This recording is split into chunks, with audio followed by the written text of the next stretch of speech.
Okay, so I am back. What I wanted to talk about today, what's been heavy on my mind lately, is disappointments. And not so much as being disappointed, but actually being the disappointee, I guess. Um, I've had a lot of disappointing moments in my life, here and there, throughout the years. Most of them due to drinking, but y'all know that story. Um, I've disappointed a lot of people in my life, and I gotta say, it hurts way more than physical pain. To disappoint somebody you love it's, I don't know, heartbreaking, I guess, devastating. And the main people I know that I've disappointed before are my wife, my mom, and my dad.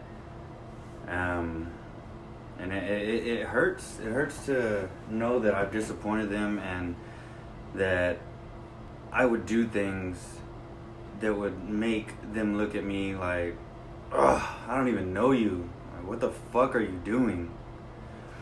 And you know what?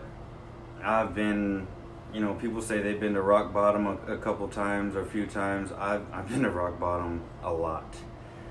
And every time I didn't just disappoint one person, I disappointed everyone I ever loved. So I'm also here to tell you that being disappointing isn't the end. It's not over from there. You can always come back from being a disappointment, I guess, as funny as that sounds.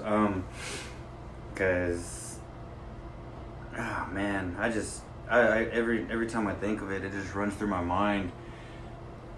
Every time I've disappointed my parents, the look on their face when they gave me, they have so much hope and so much, positive energy that the answer I give them to the question that they ask is just so like, it's like they always knew what my answer was going to be, but they were always hoping for the opposite answer. And I gotta say, it takes a lot. It takes a lot to come back from being a disappointment.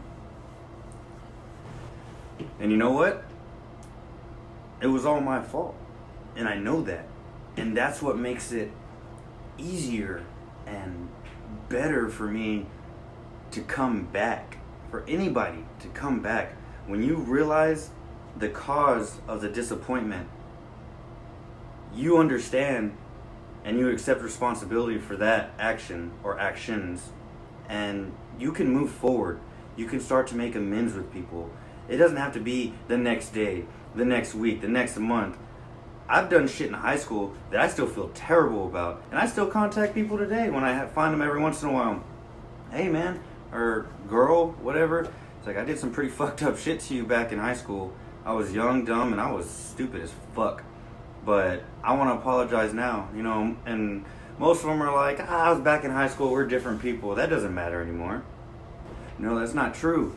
It might not matter to them, but I know in my heart that I did something fucked up, and I did something really stupid or embarrassing to them, and it still haunts me to this day. Like, I think about it all the time, like, man, I could have really set these people on a different path in life just by saying the fucked up shit that I said to them, even if it was joking.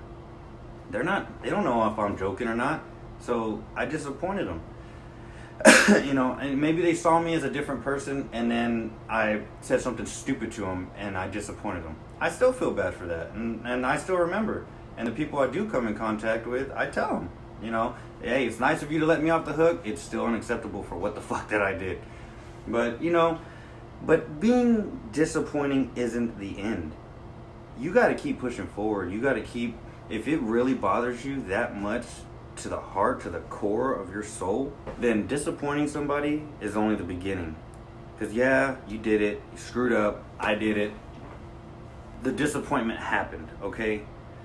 So, it's what you do from here on out that matters.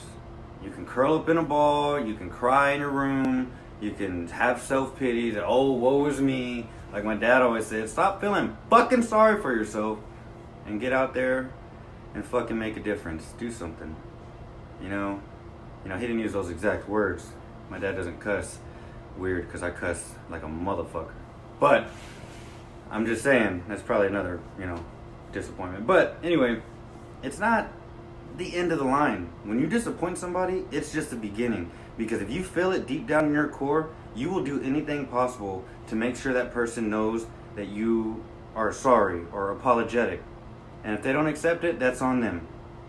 But as long as you do everything in your will possible to let them know that you are just really sympathetic and actually apologetic for the actions that you've caused. And not just by words.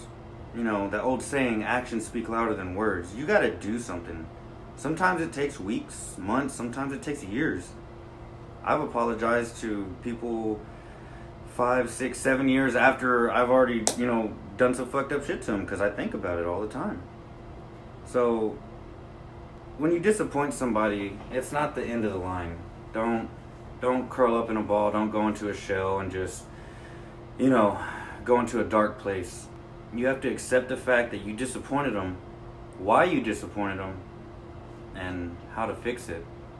But it starts with you accepting responsibility.